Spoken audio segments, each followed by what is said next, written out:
Sebuah lingkungan yang tenang, seorang guru yang dicintai dipukuli hingga tewas secara brutal, dan sebuah penemuan yang mengejutkan polisi. TV-nya juga hilang, aku bahkan tidak menyadarinya. TV-nya hilang. Tidak ada dompet, tidak ada ponsel, tidak ada tanda-tanda masuk paksa ke apartemennya. Ada cipratan darah di dekat kursinya. Kecurigaan meningkat ketika seorang mantan murid ditemukan bersama mobil korban. Dari mana kamu dapat mobil itu? Aku sudah bilang padamu. Kamu yang kasih tahu aku. Aku sudah, maksudku yang keempat, itu cuma seperti teman. Aku bilang, seorang teman membiarkan aku parkir di situ. Aku cuma menaruh, itu atas nama Shen Bano. Saat ceritanya mulai runtuh, seorang saksi tak terduga muncul dan membalikan kasus ini. Aku bilang Taylor, aku bilang kamu tidak bisa, aku bilang begitu. Aku bilang tidak ada yang pernah membunuh seperti kamu.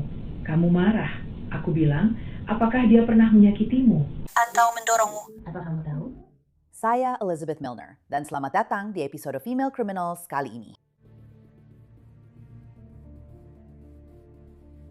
Fort Smith, Arkansas. Di sanalah kita bertemu dengan William Dubois Jr. William atau Bill seperti ia biasa dipanggil, menjalani hidup yang tenang. Pria berusia 72 tahun ini telah menghabiskan puluhan tahun mengajar di distrik sekolah Fort Smith, pekerjaan yang menurut istrinya Susan sangat ia cintai. Namun Bill kini memasuki babak berikutnya dalam hidupnya, yaitu pensiun.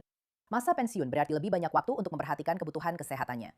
Mantan guru tersebut mengalami serangkaian stroke hebat, jadi keluarganya membuat keputusan sulit bahwa Bill harus tinggal di tempatnya sendiri, namun tetap dekat dengan keluarga. Karena tantangan kesehatan yang dialami Bill, bahkan waktu singkat tanpa kontak apapun bisa menjadi hal yang mengkhawatirkan. Hal ini mendorong pengecekan kondisi pada 11 Juli 2019. Petugas Hendricks dari Departemen Kepolisian Fort Smith dikirim ke rumah Bill setelah seorang tetangga melaporkan tidak melihatnya selama beberapa hari. Halo, apa kabar Pak? Baik, kalau Anda? Dia tidak menjawab. Dia tidak menjawab, tapi aku sedang berbaring di tempat tidurku malam itu.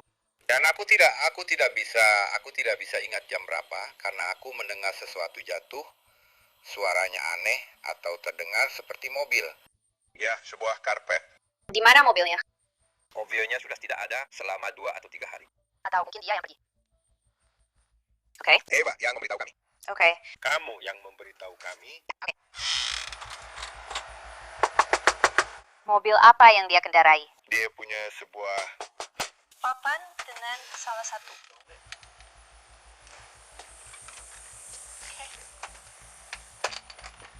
Markas besar. Kamu tahu di posisi mana kamar tidurnya? ke arah kanan. Aku pikir begitu. Aku akan kembali dan bicara denganmu sebentar lagi, oke? Siapa namanya? Phil. Yang aku tahu hanya Bill. Aku memang cuma memanggilnya Bill. Kamu bilang anak-anak laki-laki. Catatan panggilan juga bilang anak-anak laki-laki. Mungkin mereka lebih mengenalnya daripada aku. Iya, mereka memang lebih mengenalnya. Oke, ya dia sering ke sana dan bicara dengan mereka. Aku rasa hampir setiap saat. Siapa namamu? Denton, Denton. Denton. Nama belakang Stringer, Stinger. Saya mengerti. Jadi kamu tidak punya telepon, jadi kamu berjalan ke sana. Kamu sebaiknya punya telepon. Saya dulu, saya sudah punya telepon. Dan putri saya ketika dia pergi, dia mencurinya. Tetangga Bill, Denton Stringer, tidak bisa melupakan suara aneh yang dia dengar malam itu. Menurutnya, itu terdengar seperti suara benturan yang sangat keras. Tapi yang ingin saya katakan, saya sedang di tempat tidur dan saya mendengar dentuman keras. Hari apa itu? Itu beberapa hari yang lalu. Jadi hari ini Kamis. Baiklah, Kamis. Selasa, ya? Tuesday. Ini hari Selasa. Ya, Tuesday. Mobil apa yang dia kendarai? Dia mengendarai Ford merah. Mobil penumpang? Itu 4 pintu. Oke. Dia baru saja membelinya. Itu merek. Baru. Itu bukan SUV. Tidak. Oke, jadi mobil penumpang. Ya. Lewati mobilnya. Ford Focus merah milik Bill adalah petunjuk penting, tapi ada masalah. Mobil itu hilang. Petugas Hendricks menyelidiki lebih dalam, tapi segera tercium bau yang tak salah lagi dan langsung membuatnya waspada. Mobilnya tidak ada di sini. Namun, saya punya salah satu surat miliknya. Dia bilang 2 malam yang lalu dia mendengar suara ledakan yang sangat keras. Jadi ini bukan kebiasaannya. Tidak biasanya dia menghilang selama 2 hari.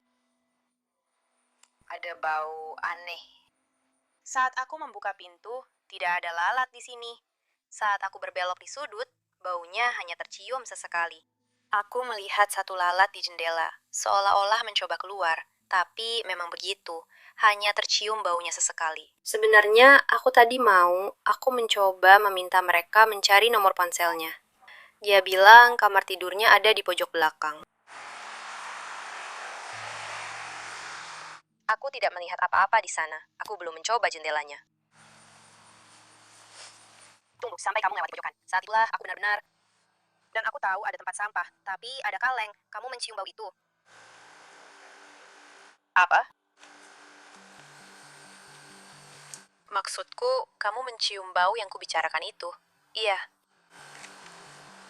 Disinilah aku melihat lalat di jendela. Dan ini kamar tidurnya. Benar-benar baunya seperti itu. Seperti bau apek tua. Iya. Oke. Karena mobilnya sudah tidak ada, aku mencoba meminta petugas operator untuk melihat apakah dia punya nomor ponsel yang tercatat di suatu tempat.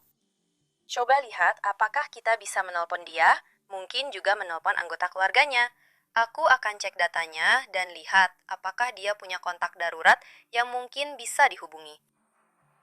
Yah, aku menemukannya. Semuanya, ada di sini. Aku tahu bau itu. Dan itu bisa saja dari tempat sampah. Pasti bau sampah. Tempat sampahnya kosong, Pak. Aku tidak melihat apa-apa di jendela itu, tapi aku juga tidak cukup tinggi untuk melihat ke bagian dalam kacanya. Maksudku, begitu aku sampai di sana.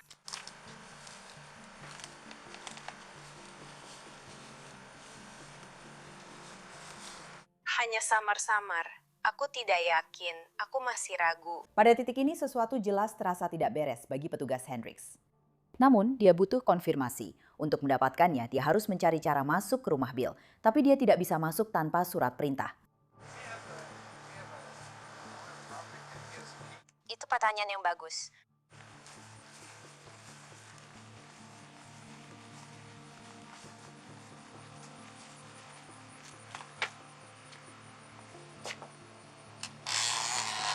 Hei, apa kamu punya nomor pemilik rumah? Ya, aku sebenarnya tidak terlalu. Pemilik rumah pasti punya kunci, kan? Saya punya. Oke, mereka baik sama kamu. Iya, Iya, kamu telepon dia. sangat baik. Sangat baik. Ya, oke. Ya, ada nomor telepon di situ. Ya. Halo, oke. Dan mainkan untuk anak-anak. Iya. Dia mestinya mengangkat teleponmu. Oke. Aku bicara dengannya pagi ini. Dia ada di sana pagi ini. Aku bilang padanya, aku belum melihat Bill dan hal-hal lainnya. Dan dia hanya berkata, "Hei, kamu tahu?" Dia bilang, "Ya, aku senang kamu adalah putranya." Dan Bill juga sering ke sana, kan? Ya, Bill memang sering ke sana. Biar aku ambil ponselku dulu. Ya, dia bilang dia sering ke sana dan mengunjungi mereka. Jadi mungkin aku belum sempat bertanya pada mereka.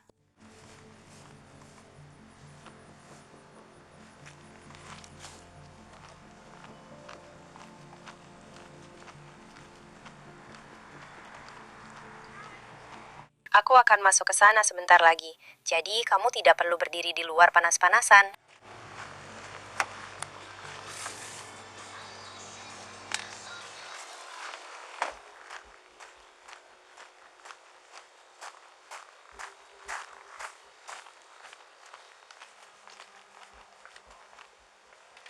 Iya, panas banget soalnya. Karena tidak bisa masuk ke rumah Bill, petugas Hendrik mengalihkan perhatiannya ke toko barang bekas di seberang jalan. Oke, jadi tetangga di sana bilang pria itu kadang-kadang datang dan ngobrol sama kalian. Benar begitu? Apakah dia sering datang ke sini? Ya, tidak bukan sesuatu yang rutin, tapi kadang-kadang dia mampir ke sini atau membeli sesuatu. Dan dia bekerja di McDonald's yang ada di dekat sini. Oke. Dan jadi dia di ujung sana, ya. Ya. Dan dia itu salah satu orang baik. Dulu dia pernah jadi guru lama. Benar kan? Iya, oke. Dia semacam menjaga toko kami. Kapan terakhir kali kamu melihat dia? Kapan terakhir kali kamu melihat dia atau mobilnya? Itu yang baru saja dia katakan. Aku tidak tahu, aku tidak mau membicarakannya. Aku mungkin sudah 2 hari tidak melihatnya. Itu maksudku. Aku belum kesini selama sebulan terakhir. Tapi aku tahu dia sudah 2 hari di sana. Tapi itu bukan di luar sana. Ada beberapa alasan untuk khawatir. Itu sebabnya aku bertanya. Tapi biar aku telepon McDonald's dulu ya. Karena dia bahkan akan memberitahu kami jika aku akan pergi. Kau tahu, atau semacamnya. Tapi dia tidak mengatakan apa-apa seperti itu kepada kami. Dan dia hanya mengawasi tempat kami. Ya, orang-orang di sebelah kami pernah punya beberapa masalah. Tapi Bill selalu sangat baik. Benar. Apakah pemilik toko ini mungkin benar? Ya. Jadi aku sudah bilang, kalau ada yang melakukan sesuatu, pasti mereka. Maksudku, itu saja dia bahkan tidak bisa mengatakannya. Tapi karena aneh saja, mereka datang ke sini, lalu dia menyuruh kita menelpon Bill. Seolah-olah kita harus mengecek soal 1.800 ini. Itu atas nama dia. Itu tertulis atas namanya. Nomor berawalan 1800. Iya, dia memberiku sebuah nomor. Aku bilang, ya itu bukan nomornya Bill. Itu pasti nomor berawalan 1800. Apakah dia punya telepon? Ya. Itu yang dia bilang. Dia bilang putrinya mencuri teleponnya. Aku akan catat nama kalian semua. Kalian semua, aku akan mencatat nama kalian semua untuk berjaga-jaga. Petugas Hendricks menyimpan komentar itu untuk sementara waktu. Dia mendapat kabar dari pemilik rumah Bill, dan para petugas akhirnya mendapat akses ke rumahnya, hanya untuk mengonfirmasi kecurigaan terburuk mereka. Serius? Ada beberapa telinga di benak orang-orang di sini. Tidak tahu itu apa. Dan TV di ruang tamunya hilang. Bill Dudubois ditemukan tewas di kamar mandinya. Rumahnya langsung menjadi tempat kejadian perkara. Baiklah, kita sedang siaran sekarang. Jadi ada percikan darah. Apa mobilnya pergi ke sana? Di sini ada sesuatu di jejakku. Tunggu, akan aku bersihkan. Aku bahkan tidak sadar TV-nya juga hilang. TV-nya hilang. Tidak ada dompet, tidak ada ponsel. Kedua TV-nya dia punya salah satu yang lebih bagus, ya. Tidak ada tanda masuk paksa. Aku rasa kita perlu bicara dengan pria ini. Dia baru saja tiba. Aku sudah bilang ke Jeff. Kamu tidak perlu, ya. Aku sudah bicara dengan mereka di sana. Mereka bilang dia sering datang dan ngobrol dengan mereka. Dan mereka bilang, kalau sesuatu terjadi padanya, itu pasti karena seseorang di apartemen ini. Pria ini yang melaporkannya. Dia bilang sekitar hari Selasa, dia yakin itu hari Selasa, Orang yang dibicarakan Jeff itu, bukan. itu pemilik rumahnya. Orang ini, dia ada di sini, di kursi malasnya. Dia bilang sekitar hari Selasa, mereka bilang dia atau orang-orang yang berhubungan dengannya. Oke, tapi pada hari Selasa, dia bilang sekitar jam 11 malam, dia mendengar suara keras. Dia bilang seperti ada seseorang yang jatuh ke lantai. Tapi dia tidak mendengar apapun setelah itu, tidak melihat apapun, tidak ada yang seperti itu. Tentu saja saya tanya, apakah dia pernah kedatangan tamu? Dia bilang sesekali istrinya, putrinya, dan cucu mereka datang, tapi hanya itu saja. Saya ada di trailer itu jam 12. Apakah ada ruangan dengan audio? Para kapten itu tidak memilikinya. Dan Saya sangat senang mengikuti naluri saya soal itu. Begitu kami berbelok di tikungan, saya langsung merasa baunya samar. Itu samar, ada kebocoran kecil yang bisa kamu cium sekarang. Tapi memang samar, dan saya tidak melihat ada lalat di ruangan itu. Tapi udaranya memang mengalir. Sebenarnya tidak terlalu buruk, saya bisa berdiri di sana cukup lama. Udara di sana mengalir dengan baik dan semuanya. Tapi semua laci dan pintu sudah ditarik keluar, bagian dapur juga sudah dibuka-buka.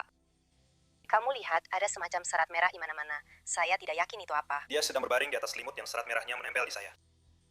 Tapi ada serat di dapur, ada serat di sofa ini juga, ada serat tepat di belakang kursi malas. Seperti ada jejaknya, kamu tahu, itu terjadi seiring waktu. Ya, tapi kebetulan itu berasal dari tempat dia berbaring. Saya akan lanjutkan pelatihan.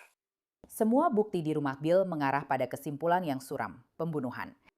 Para penyelidik mendokumentasikan bukti darah. Jika ada kemungkinan Bill diserang, percikan darah mungkin bisa menunjukkan di mana serangan itu dimulai.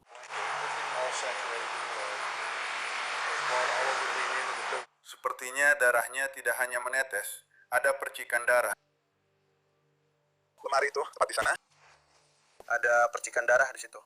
Dan ada percikan darah di kusen pintu itu, tepat di sana, mengarah ke dalam. Dan ada satu tetes darah di sisi lain kursi malas. Serta satu tetes darah di karpet. Selama tahap awal penyelidikan, petugas mencatat beberapa barang hilang. Apakah mereka sedang menghadapi kasus perampokan yang berakhir buruk? Ya, kedua TV-nya hilang. Dan aku tidak tahu apakah kamu sudah masuk ke kamar tidur. Di sanalah aku memeriksa. Semua pintu terbuka di dapur. Ya. Aku melihat semua laci dan pintu terbuka. Ya, ada beberapa pintu lain juga terbuka. Maksudku, sepertinya mereka tahu. Seperti saat Kyle masuk, hanya satu pintu yang terbuka. Maksudku, Aku bilang padanya dia tidak bisa. Ya, mungkin di lemari arsip, mereka akan menutupnya saat mereka berjalan turun. Tapi itu sangat sekian kamu sangat. Namun, apakah kamu melihatnya? dia lahir pada tahun 44. 45. 4 yang hidup. Hidup sendiri. Dia terdaftar dengan Mitchell, terpisah dari keluarganya. Tapi dia masih bertemu mereka. Mereka datang berkunjung. Orang ini mendengar suara keras sekitar 2 malam yang lalu. Mereka sudah memberitahuku jika ada sesuatu yang buruk terjadi padanya, maka mereka akan mencurigai mereka. Mereka menyampaikan informasi itu begitu saja. Namun, tidak ada tanda-tanda masuk paksa ke apartemennya. Ada percikan darah di dekat kursinya tempat dia duduk di ruang tamu. Dia ditemukan di kamar mandinya, jadi dia berjalan ke sana. Dokter forensik masih harus mengeluarkan keputusan akhir tentang penyebab dan cara kematian Bill Du Bois. Tapi sekarang, para petugas harus menyampaikan kabar yang menghancurkan hati kepada keluarga Bill. Petugas polisi Fort Smith pergi ke rumah Susan Du Bois, istri Bill. Hai, saya Susan. Saya petugas Hendrix. Maaf harus bertemu dengan Anda dalam situasi seperti ini. Saya tahu kamu. Halo, kenapa dia melakukannya? Atau sesuatu seperti itu? Saya sudah...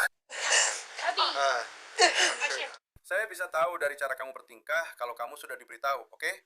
Hei, tunggu dulu. Tunggu dulu. Dia tadi Seharusnya. ada di sini. Ya, pertama-tama kami turut berduka atas kehilangan Anda, oke? Sekarang Selama Anda ingin berserah? Tidak? Baiklah. Baik, mungkin. Mungkin akan lebih baik untuk kakimu. Ya, Dan setiap penyelidikan kematian, kami melakukan penyelidikan secara menyeluruh, dari atas sampai bawah. Karena kami tidak ingin melewatkan satu pun petunjuk. Apakah itu masuk akal? Oke. saya adalah perawat yang sudah pensiun. Oke, apa? Dan kami tidak mengatakan ini adalah kasus pembunuhan saat ini, oke? Tidak, dia punya masalah jantung dan pernah beberapa kali mengalami stroke. Dan dia bisa saja terjatuh dan kepalanya terbentur. Tapi ada sedikit darah di sana yang membuat kami khawatir. Apakah itu masuk akal? Kemungkinan besar dia terjatuh. Dia menyerangnya secara langsung. Ini Susan yang benar-benar terpukul oleh kabar kematian suaminya. Para petugas tidak ingin menakut-nakuti Susan dengan menyarankan bahwa kematian Bill mungkin adalah pembunuhan. Tetapi mereka berharap Susan bisa membantu melengkapi informasi yang masih kurang. Sekarang mereka mengalihkan perhatian ke mobil Bill yang hilang. Ini masalah terbesar kita. Dia ada di stasiun kereta, oke? Masalah terbesar kita saat ini adalah mobilnya hilang. Tidak. Ya, di mana pelacakmu? Apakah ada alat pelacak di mobil itu? Ya, oke. ponselnya ada di sini. Di sini. Tidak. Itu milik Tracy. Punyaku ada di dapur yang lain. Aku sedang di kamar mandi. Seseorang tolong ambilkan ponselnya. Kalau bisa, coba dapatkan lokasi mobil itu untukku. Itu akan sangat membantu kami. Itu akan sangat luar biasa. Dan bisa jadi faktanya dia meninggalkannya di suatu tempat dan mendapatkannya kembali. Mereka sedang mencarinya. Perusahaan General Electric di sini. Aku akan memberikannya. Aku tidak akan memberikannya padanya. Aku mengerti. Ya, aku tahu itu ada di rumahmu. Oke. Oke, butuh sidik jarinya. Serial, tolong berikan itu padanya. Aku tidak percaya, tinggalkan itu yang butuh jarimu atau... Sidik jari atau... Sidik jari, tertulis sidik jari. Iya.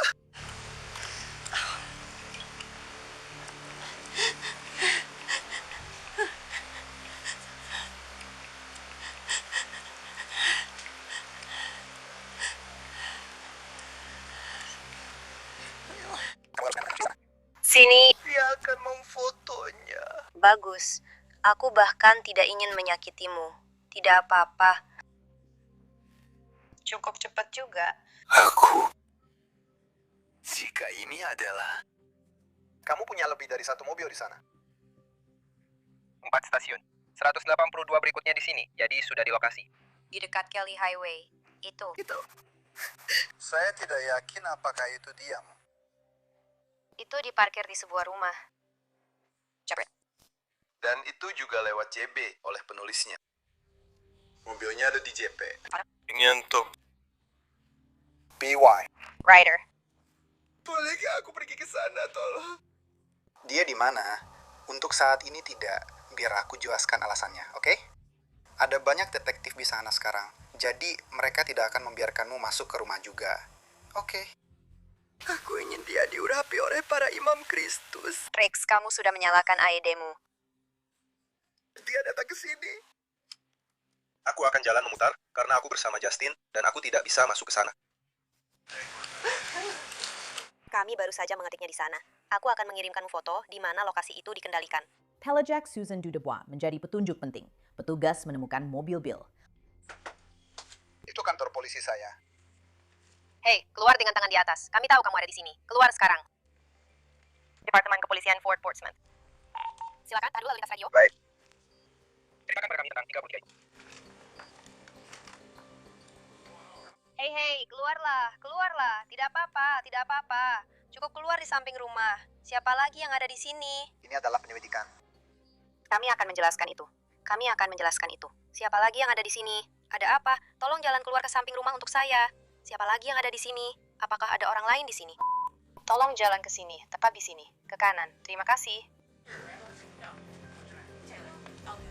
Itu Taylor. Siapa lagi yang ada di sini? Police for Portsmouth. Police for Portsmouth. Polisi tahu itu mobil korban, namun seseorang mengaku itu miliknya. Jadi perempuan yang kami keluarkan dari sini, yang terakhir, Ya, itu mobilnya apa dia bilang begitu sejak kemarin. Ya, jadi dia itu. Dia juga seorang pembohong ulung. Baru saja bilang sebentar. Ya, Tim. apakah kamu akan keluar mendukung? Ya. Ya. Siap.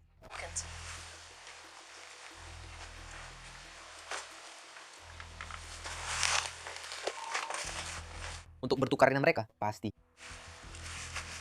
Bagaimana?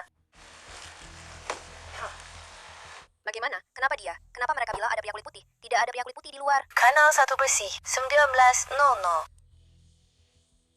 Sekali lagi, kemari. Hanya untuk menyelesaikan. Right.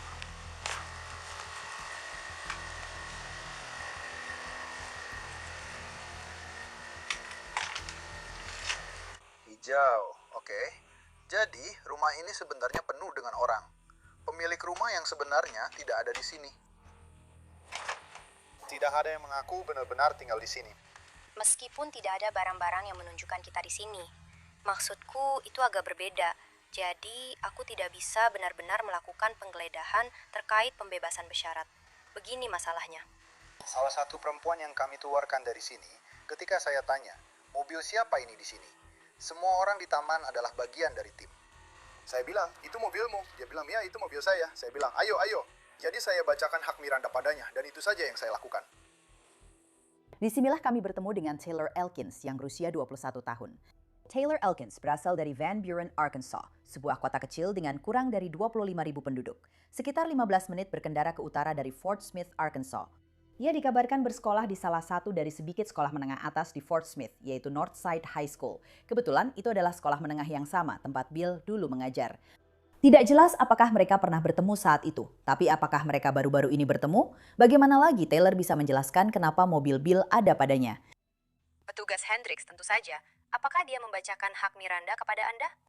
Ya, dia membacakannya. Seperti hak Anda, hak untuk mendapatkan pengacara, semuanya seperti itu. Oke, itu belum dicuri. Itu posisi kita sekarang. Oke. Tapi dia memang membacakan. Dia membacakan hak Miranda Anda. Oke? Membuatnya oke. Anda sudah bicara dengannya hari ini. Saya belum melihatnya. Ada apa? Kenapa? Kenapa kamu bilang ada orang kulit putih di sana? Memang ada orang kulit putih di sana. Kamu yang bilang ada orang kulit putih. Atau cewek yang satunya. Oke, kalau begitu, mari kita lanjutkan. Dari mana kamu dapat mobil itu? Aku sudah bilang ke dia. Kasih tahu aku. Aku melakukan maksudku di boardwalk. Itu cuma seperti teman. Hanya itu saja. Kenapa aku di Park City? Itu sama saja dengan Sean Belos. Menurutku. Sekarang Taylor mengklaim orang bernama Sean ini baru saja memberinya mobil. Jika Sean bersedia memberikan kendaraan, ia mungkin punya jawaban tentang apa yang terjadi pada Bill Dudubois. Kamu 21 tahun. Entahlah, entah kenapa aku pikir kamu lebih tua. Aku juga nggak tahu. Tapi anak-anakku diambil dari aku hari itu. Kamu ngerti maksudku? Maksudku, aku sudah melewati banyak hal. Dan aku sama sekali nggak tahu dia di mana. Kayak, hey. Dia benar-benar pergi, Sean hilang. Di sebuah boardwalk. Terserah. Aku tidak tahu apakah itu yang kamu maksud. Nomor berapa? Itu 5656. Nomor 56, 5 jam, 5 atau 6. Jadi ketika kamu sampai di kompleks, pintu masuk mana yang kamu masuki? Yang pertama. Tapi aku tidak berpikir kamu menganggap itu lucu. Tidak, aku tidak bilang itu dicuri. Bukan, maksudku, aku tidak tahu. Oke, aku benar-benar tidak tahu bagaimana dia mendapatkannya. Tapi aku benar-benar tidak tahu. Tapi maksudku begini. Aku bilang, bro. Kamu bawa ponselmu kan? Enggak, aku nggak bawa apa-apa. Di mana ponselmu? Aku punya ponsel. Ayo dong, semua orang punya ponsel. Dan juga harus punya ponsel. Saat aku ditangkap, Terima kasih, aku benar-benar. Oke, kita punya banyak waktu. Semua sudah aku urus. Kan? Jadi, aku nggak mau cari masalah. Aku tidak sedang bebas dengan jaminan. Itu urusan di situ, di dalam mobil. Halo, itu seperti rute 4040 kan? Oke, tapi itu punyamu untuk dia. Kamu santai saja, Mark. Iya. Oke, baiklah. Itu sebabnya jadi kamu mendapatkannya dari Sean di pintu masuk pertama dari Albert Pike ke K ke 4201 KK. Bagaimana menurutmu? Pintu masuk pertama, maksudku kamu harus cukup terlibat. Pintu masuk pertama, tepat. Di sana. Di kiri. Jadi kamu 5 atau 6? Aku tidak berpikir dia pecandu narkoba. Terserah, itu sebabnya aku bilang, oke, baiklah, tapi oke. Aku hanya perlu mencuri, mendapatkan orang ini. Aku suka Forest. Bisa. Aku tidak tahu. Kamu yakin? Minuman? Meja? Apa kamu memberinya uang untuk itu? Tidak. Siapa namanya di Facebook? Chef? Aku tidak tahu. Aku tidak tahu. Aku tidak punya ponsel. Aku tidak pernah buka Facebook. Lagi? Pernyataan Taylor tidak masuk akal. Seorang petugas lain mengenali Taylor. Dia sudah mengenal Taylor dari pertemuan sebelumnya dengan polisi. Itu yang sudah saya ceritakan padamu. Tidak, saya sudah beberapa kali berurusan dengannya di toko dan di penjara. Iya. Itu yang sudah saya ceritakan padamu. Ingat. Yang ingin mengisi lowongan itu. Pokoknya bukan itu. Hey. Kamu tahu, itu rumah kakek neneknya kan? At South Greenwood itu adalah rumah kakek neneknya. Hello, ya, aku bersumpah padamu. Dia dibebaskan dengan jaminan ke alamat itu di Crawford County. Dia punya sekitar 10 perkara pidana berat yang masih diproses. Aku bersumpah padamu, benarkah itu? Aku bersumpah, itu sekitar 1800 atau 18 sekian. Ya. Ini sudah larut malam. Apa itu Elkins Taylor? 18 sekian.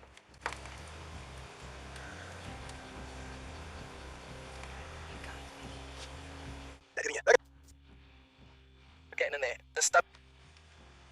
Penggili. Karena aku juga khawatir tentang anak-anak, tapi aku lupa Lee yang membawa mereka atau dinas sosial yang mengambil mereka. Taylor, ejaannya persis. Taylor. Hey. Ingat waktu kamu menangani Taylor Elkins? Taylor, ingat cewek yang kamu ambil anak-anakmu darinya? Waktu kamu pergi ke rumah kakek neneknya di Old Green, alamatnya apa? Apakah 18? Apakah 18? 2 atau 1800? Apakah itu 1800? Dia bilang itu ada di pojok sana, tepat di dekat sekolah. Ya. Aku bilang, kurasa itu ya. Baiklah, ya aku nggak tahu kamu sadar atau enggak, tapi pokoknya dia di sini dengan mobil curian dari panggilan itu. Yang aku datangi di South Greenwood, di 1802 South Greenwood. 1800 South Greenwood. Kamu tadi di sana? Hey Lauren, kamu tadi di sana? Oke, hey, aku sudah bilang ke dia. Ya, benar. Disitulah kejadiannya. Baiklah, itu saja yang ingin aku pastikan. Baiklah, sampai jumpa.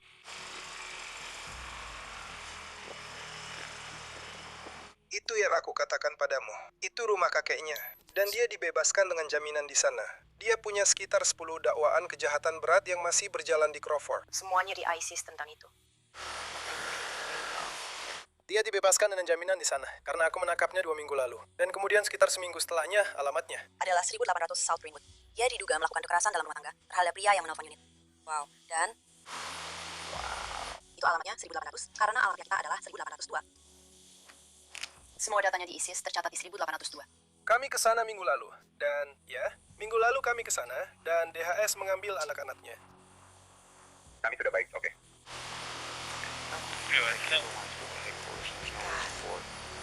Oke, saya akan menelpon kembali dan memberi mereka. Itu dalam pengungkapan besar. Itu adalah alamat yang sama dengan Denton Stringer, tetangga yang melaporkan Bill sebagai orang hilang. Potongan-potongan akhirnya mulai terhubung. Ingat tadi ketika pemilik toko barang bekas menyebutkan ada tetangga yang dikenal suka membuat drama? Jadi aku bilang, kalau ada yang melakukan sesuatu, pasti itu mereka. Dia tidak punya ponsel. Iya, itu yang dia bilang. Dia bilang putrinya mencuri ponselnya. Dan ingat Denton pernah menyebutkan putrinya bikin masalah? Aku punya ponsel. Aku dapat ponsel. Dan putriku saat dia pergi, dia mengambilnya. Dia mencurinya. Kapan ulang tahunmu? Jadi, putri misterius itu sebenarnya adalah cucu Denton Stringer, Taylor Elkins. Taylor pun ditahan. Dia diinterogasi untuk mendapatkan lebih banyak detail tentang orang bernama Sean yang diduga memberinya mobil Bill. Bagi para penyidik, ini seperti memulai dari awal lagi. Dia masih tidak bisa mengingat nama belakang Sean, nomor telepon, atau bahkan alamatnya. Tidak ada cara untuk menghubunginya. Alibinya runtuh. Dia kemudian dikabarkan mengubah ceritanya. Taylor mengklaim Bill memberinya mobil itu sebagai imbalan atas layanan seksual. Ceritanya memang tidak konsisten ya. Apakah itu cukup untuk menuntutnya atas pembunuhan? Ya, untuk saat ini belum. Namun detektif memiliki cukup bukti untuk menahan Taylor atas tuduhan lain. Dia ditangkap atas tuduhan pencurian dan penghalangan, lalu dibawa ke pusat penahanan Kabupaten Sebastian. Dia mengaku tidak bersalah dan jaminannya dilaporkan, ditetapkan sebesar $100.000 tunai saja. Taylor tidak mampu membayar jaminannya. Dia harus tetap di penjara sampai hari persidangannya. Sementara itu, para detektif masih menyelidiki kematian Bill Dudubois. Pada tanggal 2 Agustus 2019, hampir sebulan setelah kematian Bill, polisi Fort Smith secara resmi mengonfirmasi kematiannya sebagai kasus pembunuhan. Menurut dokter forensik Bill Dudubois, mengalami puluhan luka akibat benturan. Dokter forensik dilaporkan mencatat 27 benturan terpisah dari senjata yang belum diungkapkan hingga nanti. Namun tidak ada seorang pun yang didakwa atas kematiannya. Keadaan itu tetap seperti itu selama berbulan-bulan. Sampai akhirnya pada tanggal 9 Oktober 2019, Jaksa Penuntut Kabupaten Sebastian, Daniel Shu, mengumumkan dakwaan pembunuhan terhadap tidak lain dan tidak bukan Taylor Elkins. Taylor didakwa dengan pembunuhan tingkat pertama, sebuah dakwaan yang di negara bagian Arkansas dapat dihukum penjara seumur hidup atau hukuman mati. Dia mengaku tidak bersalah atas dakwaan pembunuhan tersebut. Sekarang dia ditahan di pusat penahanan Kabupaten Sebastian tanpa jaminan. Sambil menunggu persidangan, masih ada satu pertanyaan yang belum terjawab. Mengapa Bill Dudubois dibunuh? Sekitar sebulan setelah jaksa mengumumkan dakwaan pembunuhan tingkat pertama terhadap Taylor Elkins, seorang saksi baru muncul. Jadi kamu punya minuman, air atau kopi? Kopi. Nama narapidana ini adalah Terry. Dia sebenarnya menghubungi detektif. Dia mengirim email, menulis surat. Jelas Terry ingin menarik perhatian mereka. Dia bilang dia punya informasi tentang Taylor Elkins. Jadi, ceritakan apa yang sedang terjadi. Lewat 2 tahun lalu, dan dia benar-benar sudah kembali. Dia pergi dan mendapatkan pelanggaran pembebasan bersyarat karena dia berada di blok umum. Narapidana ini bilang dia kenal Taylor setelah Taylor naksir dia saat mereka tinggal bersama. Terry mengaku Taylor sering curhat padanya, bahkan berbagi detail tentang kasusnya. Tapi menurut saya, dia sama sekali tidak menyesali apa yang telah dia lakukan. Dan itu adalah kakek seseorang. Itu bisa saja kakek saya. Tidak dikenakan tuduhan pembunuhan. Kamu tahu? Karena dia punya, saya tidak memberitahunya kemarin. Dia ada sidang kemarin. Dan dia bilang, saya tidak tahu. Pengacaranya memberitahunya karena dia tidak bisa. Dia sama sekali tidak punya emosi terhadap hal itu. Dia hanya ingin masuk saja. Jadi pengacaranya menyuruhnya untuk terus menatapnya. Jangan melihat siapapun, supaya dia tidak tersenyum. Dan kamu tidak bisa. Aku bertanya padanya, apakah kamu merasa kasihan pada anak itu? Tidak. Tidak, itu kakek saya, itu ayah seseorang, suami seseorang. Jadi, apa sebenarnya yang harus saya ceritakan tentang apa yang terjadi? Sebelum Terry mengungkapkan lebih banyak, dia ingin tahu apa untungnya untuk dirinya. Ini yang saya butuh kalian lakukan dulu, oke? Sebelum saya kasih semua ini ke kalian. Lihat, saya duduk di sini di PV. Saya sudah tanda tangan untuk pergi ke SSP, dan saya sudah terdaftar selama 48 hari. Saya bahkan nggak berusaha keluar dari situ. Oke, soalnya cewek yang ditangkap bareng saya, dia baru saja selesai dengan itu. Saya ingin setidaknya bisa menyelesaikan 90 hari saya di sini dan tidak dipindah dari sini, lalu harus ke West Memphis untuk mulai ulang atau masuk ke rumah singgah. Saya bahkan nggak minta dilepas ke Torchis. Saya nggak bisa cuma duduk di sini selama 48 hari sejak saya terdaftar. Dan petugas pembebasan bersyarat saya, sudah saya tulis, saya nggak punya siapa-siapa. Semua keluarga saya 14 jam jauhnya di West Virginia. Saya nggak punya siapa-siapa di luar sana yang bisa saya minta tolong buat menelpon atau apapun. Sekarang, saya juga nggak punya uang di rekening saya. Apa itu SSP? SSP, Additional Settlement Background, terkaitar Oriental. Harusnya ini, karena ini pelanggaran pertama saya baru saja keluar dari penjara dan hipotek, dan saya dinyatakan bersalah pada bulan Mei. Saya datang dari Newport ke sini, karena ini satu-satunya daerah yang saya tahu, dan seharusnya ini seperti, mereka menyebutnya kayak mencepu, sepertinya. Ya, kamu pergi ke sana, kamu bikin laporan, saya menandatangani untuk 90 hari.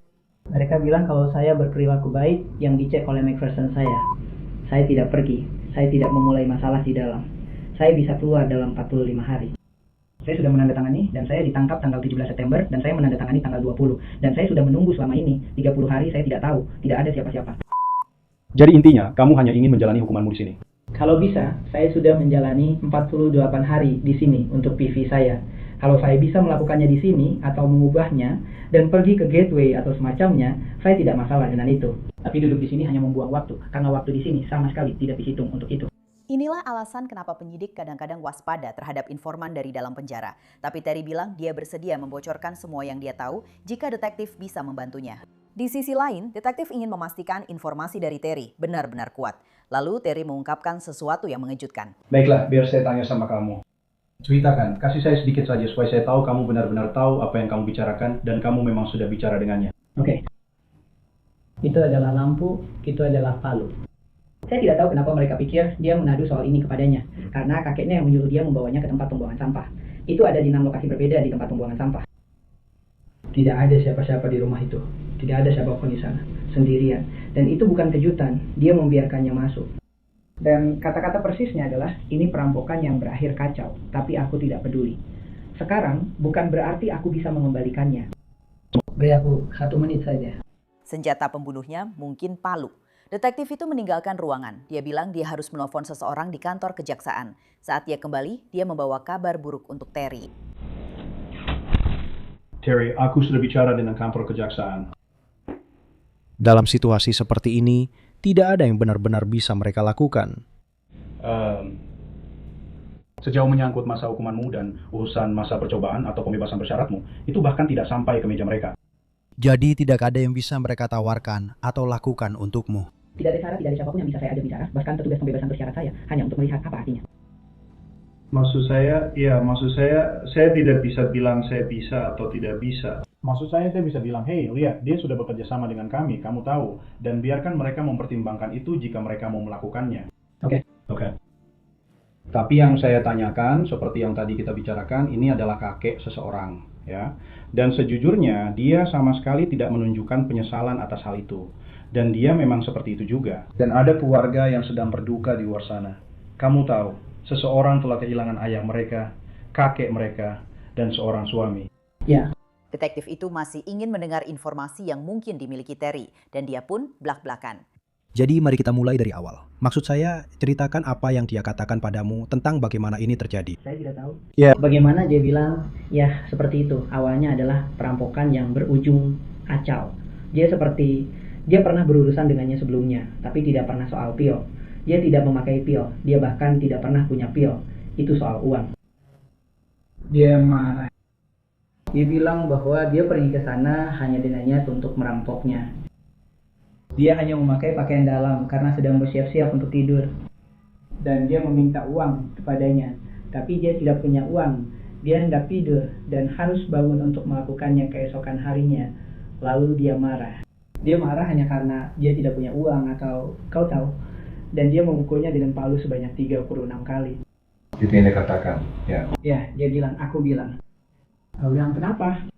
Berkali-kali. Aku bilang, kenapa sih? Dia bilang, karena aku pergi ke sana. Dan dia seharusnya punya uang. Aku bilang, Taylor, aku bilang, kamu gak bisa. Aku bilang, itu keterlaluan, Taylor. Kamu marah. Aku bilang, bro, aku tanya, apa dia pernah nyakitin kamu? Tentu saja, dia bilang, itu. Aku bilang, jadi itu jiwa. Kalau dia menyentuhmu dan kamu gak mau disentuh dan semua itu, lalu orang-orang menyuruhmu untuk berbohong. Terry menuduh lebih banyak lagi, seperti kakek Taylor, Denton Stringer, mungkin telah membantunya. Kamu bilang kakeknya yang memberitahu dia harus melakukan apa? Ya. Seperti dia datang, dia masuk setelah dia memukulnya. Dia bolak-balik terus. Kakeknya melihat dia berdarah, lalu berbalik dan keluar. Dan saat dia kembali ke rumah, dia bilang, ya sudah, lupakan TV-nya, ayo ambilkan dia panci. Dan disitulah Philip atau siapalah si P itu masuk. Atau siapa? Tapi aku bilang, kenapa kamu panggil dia? Kenapa dia mau repot-repot ambil TV-nya? Diemlah. Apa kamu pernah berpikir dia sedang di mana? Dia membiarkan dia masuk ke dalam rumah, dan dia pikir dia akan pergi ke kamar tidur. Tapi entah bagaimana mereka berhenti di depan kamar mandi. Dan dia menemukan palu itu saat berjalan di dalam rumah. Palunya cuma tergeletak di samping dan dia langsung mengambilnya. Dan ketika dia menolaknya untuk yang ketiga kalinya, menurutku dia bilang dia tidak akan memberinya uang, dia jadi marah karena dia sudah dalam pengaruh narkoba. Dan kamu tahu sendiri gimana temperamen Taylor yang sialan itu. Jadi dia marah dan sialan, dia berusaha menghajarnya supaya dia menyerahkan uangnya dan hanya. Kamu nggak bisa melakukan itu. Tidak ada tuduhan yang pernah diajukan terhadap Denton Stringer sehubungan dengan kematian Bill Dudubois. Informasi dari Terry bisa berguna saat persidangan. Namun kasus Taylor tidak pernah sampai ke hadapan juri. Pada tanggal 16 Januari 2020, Taylor mengaku bersalah atas pembunuhan tingkat pertama. Dalam siaran pers mereka setelah vonis dijatuhkan, jaksa mengatakan bahwa Taylor Elkins merampok Bill Dudubois dan memukulnya dengan palu karena dia tidak memberinya uang. Berdasarkan kesepakatan pengakuan bersalah Taylor, dia tidak hanya menghindari hukuman mati, tetapi juga hukuman seumur hidup. Taylor Elkins dijatuhi hukuman 40 tahun penjara. Dia dikabarkan tidak pernah meminta maaf kepada keluarga Bill Dudubois atau menjelaskan mengapa dia membunuhnya. Catatan daring menunjukkan Taylor Elkins sedang menjalani hukuman 40 tahunnya di McPherson Unit, sebuah penjara negara bagian dengan keamanan sedang di Newport, Arkansas. Sejak berada di balik jeruji penjara, Taylor tidak benar-benar berperilaku baik. Catatan daring dari Departemen Pemasyarakatan Arkansas menunjukkan sejumlah tindakan disipliner terhadap Taylor pada tahun 2020, 2021, 2024, dan bahkan baru-baru ini pada tahun 2025. Pelanggaran disipliner tersebut meliputi pemukulan, aktivitas seksual, menolak perintah lisan langsung, tidak mematuhi perintah, ancaman untuk melukai, bersikap kurang ajar kepada petugas, bahkan melukai diri sendiri. Sampai rekaman ini dibuat, dia tampaknya tidak lagi bermasalah. Pelanggaran terakhir yang dilaporkan terjadi pada 22 Juli 2025. Taylor Elkins akan memenuhi syarat untuk pembebasan bersyarat pada tahun 2047 saat usianya 49 tahun. Jika dia menjalani seluruh masa hukumannya, dia tidak akan keluar dari penjara sampai tahun 2060. Terima kasih sudah mendengarkan episode kali ini. Saya Elizabeth Milner dan kita akan bertemu lagi di sini minggu depan dengan kisah kriminal perempuan lainnya.